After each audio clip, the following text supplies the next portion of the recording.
आवाज में क्या हुआ? एक सफल संचालन के लिए जो मंच संचालन कर रहे हैं, बहुत बहुत साधुवाद। मैं अपनी बात को कहाँ से शुरू करूं? संचालन कर्ता ने मुझे मेरे उद्बोधन को सुनने के लिए मुझे बड़ा संक्षेप में अपनी बात रखने को कहा है।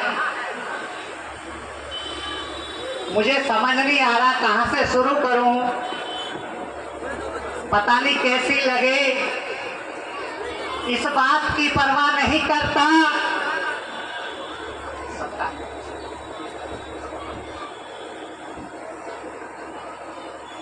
इस बात की परवाह नहीं करता, सीधे सीधे बात पर आता हूं। इस विश्व को करुणा मैत्री का संदेश देने वाले विश्व गुरु तथागत गौतम बुद्ध, और आज ये जो इतना बड़ा मंच इस टीम ने जिनके लिए सजाया और लगाया है, वो टीम और हापुड़ के तमाम धम्म प्रेमी बहुत बहुत साधुवाद के पात्र हैं। बारंबार साधुवाद करता हूं भिक्षु संघ की तरफ से। एक शेर के साथ अपनी बात को शुरू करूंगा। किसी शायर ने क्या खूब फरमाया है, ऐ वहां क्या कर गए, नौकरी की, खाए पिया और मर गए।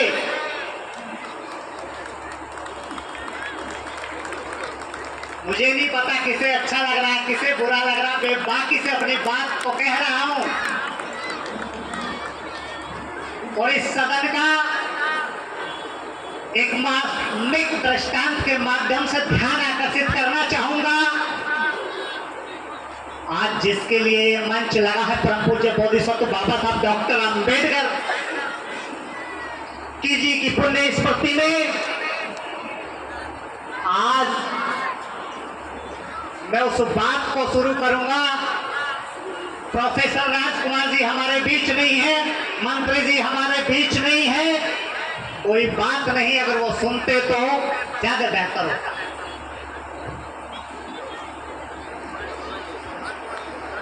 राजकुमार जी, मुझे बहुत कम संक्षेप मिला है और मैं जब अनुशासित तरीके से बोलता हूं तो मुझे आधा घंटा कम से कम चाहिए।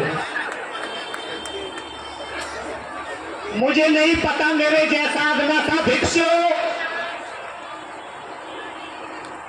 किस जिम्मेदारी के साथ तथागत बुद्ध के चीवर को अपने शरीर पे धारण किया है।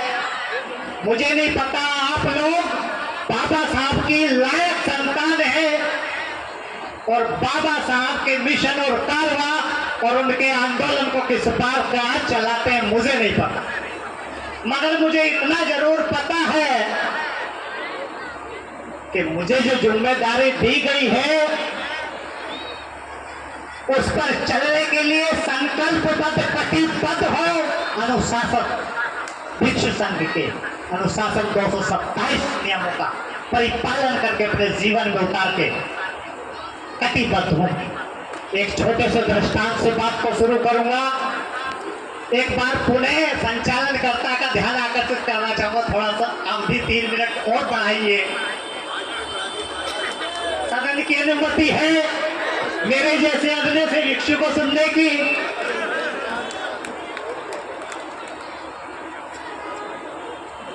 क्या शायर ने क्या खूब लिखा है, लगेगी आग आएंगे और घर भी जद में, यहाँ अपना मकान थोड़े ही है। राहत इंदौरी जी का खूब लिखते हैं, हम जिस बात को कहने के लिए हम सब लोग कितनी दूर से यात्रा करके धन संसाधन खर्च करके ऐसे मंचों को सजाते और सवारते हैं, और उस पर बिंदु वाइज बात ना हो तो हम सबको पीड़ा होती है और उस पीड़ा को कहीं ना कहीं हम शब्दों के माध्यम से किसी उत्सव गैर उत्सव में बयां करते हैं। नहीं करते? चलिए अपनी बात पर छोटे से शब्दों में आ जाओ। आज हम बाबा साहब पर पूज्य अंबेडकर जी को अर्धांजलि और उन्हें इस मील के पत्थर में एक छोटा सा तिनका मैं भी हूं, क्योंकि मुझे भी आप लोगों के दर्शन लाभ करने का अवसर प्राप्त हुआ और इस मंच के माध्यम से और इस महापरिनिर्वाण दिवस पर मैं भी बड़ा पुण्य का भागीदार हूं। मुख्य बिंदु पर आता हूं।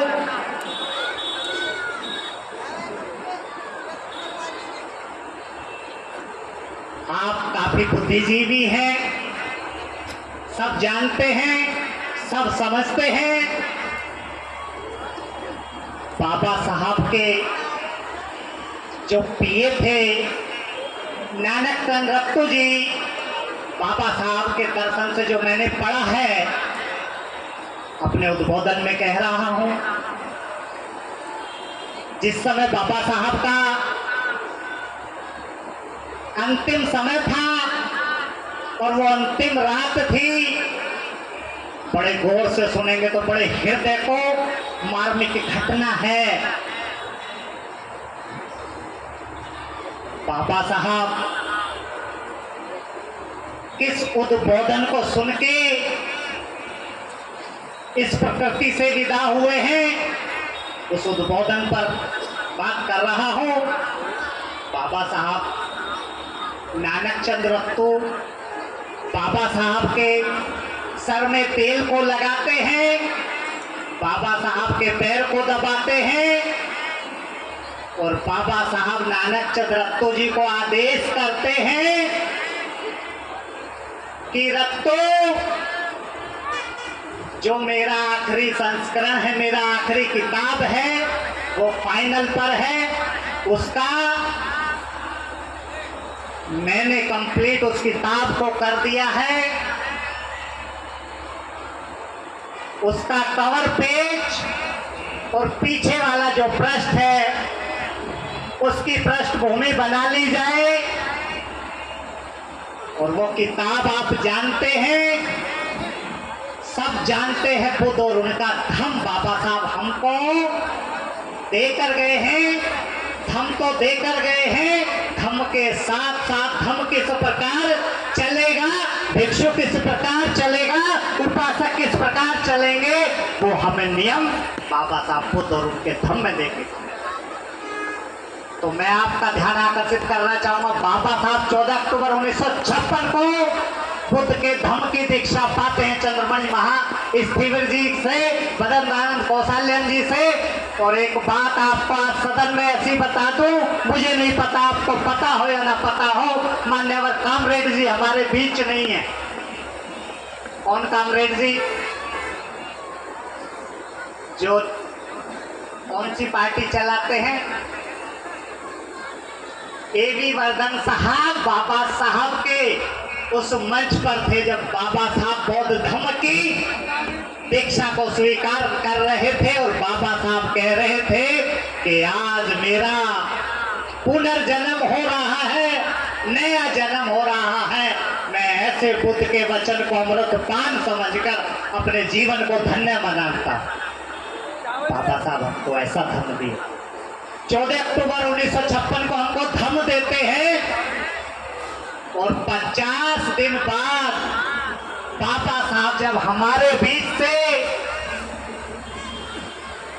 विदाई पाते हैं तो बड़ा मार्मिक समय होता है। 50 दिनों में बाबा साहब श्रीलंका के बौद्ध सम्मेलन में सम्मिलित होते हैं और वहां से श्रीलंका की सरकार परम पूज्य बाबा साहब डॉक्टर अंबेडकर जी को बोधिसत्व की उपाधि प्रदान करती है और बाबा साहब को बोधिसत्व की उपाधि से हम लोग आज जानते हैं। तो बाबा साहब ने हमको ऐसा सरल सुगम हमको जो धम्म का मार्ग दिया है। हम बाबा साहब के सिपाही हैं, तथागत बुद्ध के अपना गुरु मानते हैं और बहुजन समाज में तमाम समय समय पर संत गुरुओं को अपना दशा दिशा तय करने वाला मानते हैं। तो आज हम इस रामलीला मैदान की पावन भूमि से ये संकल्प लेना होगा कि हम बाबा साहब की लायक संतान। तो ये आप तय करेंगे। मेरा आदेश ना माने इससे कोई फर्क नहीं पड़ता, मुझे सम्मान न दे इससे भी कोई फर्क नहीं पड़ता। मुझे नहीं पता दूसरे भिक्षु कैसे हैं, मगर मैं अपनी जरूर बात करता हूँ 227 नियमों का पालन करने के लिए अभ्यासरत हूँ और खुद को पढ़ने के लिए हर समय लालियत। तो मैं पुनः स्मरण करा रहा हूँ कि हम लोग परम पूज्य बाबा साहब को श्रद्धांजलि देने के लिए इस प्रांगण में है, इस मैदान में है। हम एकता का परिचय देते हुए अनुशासनबद्ध होकर किसी पर टीका टिप्पणी न करके तथागत बुद्ध के वचनों का अमृत पान करके उसे अपने जीवन में उतार के अपने इस जीवन में मंगल में यात्रा को पूर्ण करें और अपने जीवन में सुख और शांति से जिए।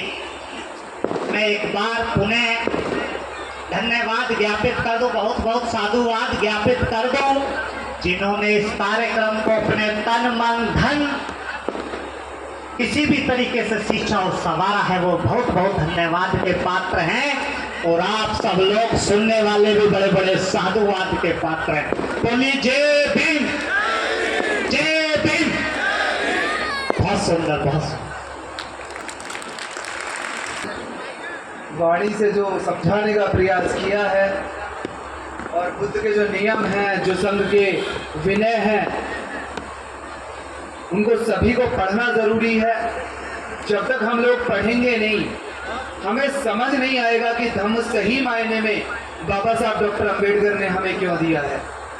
मैं अक्सर लोगों से कहता हूँ कि जो धम्म, जो कार्य एक भंते करते हैं, जो कार्य एक मेरे जैसा उपासक करता है, जो कार्य अन्य लोग करते हैं, वो प्रयास करते हैं धम्म को अंगीकार करने का, लेकिन वो धम्म नहीं है। धम्म क्या है? जो बाबा साहब डॉक्टर अंबेडकर ने अपनी पुस्तक में लिखा है और जो बुद्ध के साहित्य में लिखा है। हो सकता है हम अच्छे से न समझ पाए हों, हो सकता है भंते अच्छे से उसे फॉलो ना कर पाए हों, तो आप उसे जानकर उसे फॉलो करने का प्रयास करें। धम्म का दुष्प्रचार ना करें, धम्म के प्रति नकारात्मक चीज़ों को न फैलाएं, क्योंकि अगर हम इस देश में बौद्ध हैं तो एकमात्र कारण है कि बाबा साहब डॉक्टर अंबेडकर ने हमें बुद्ध को दिया है। तो क्योंकि समय की बहुत सीमा है और 9 बजने को है, आप लोगों का पेशेंस भी सराहनीय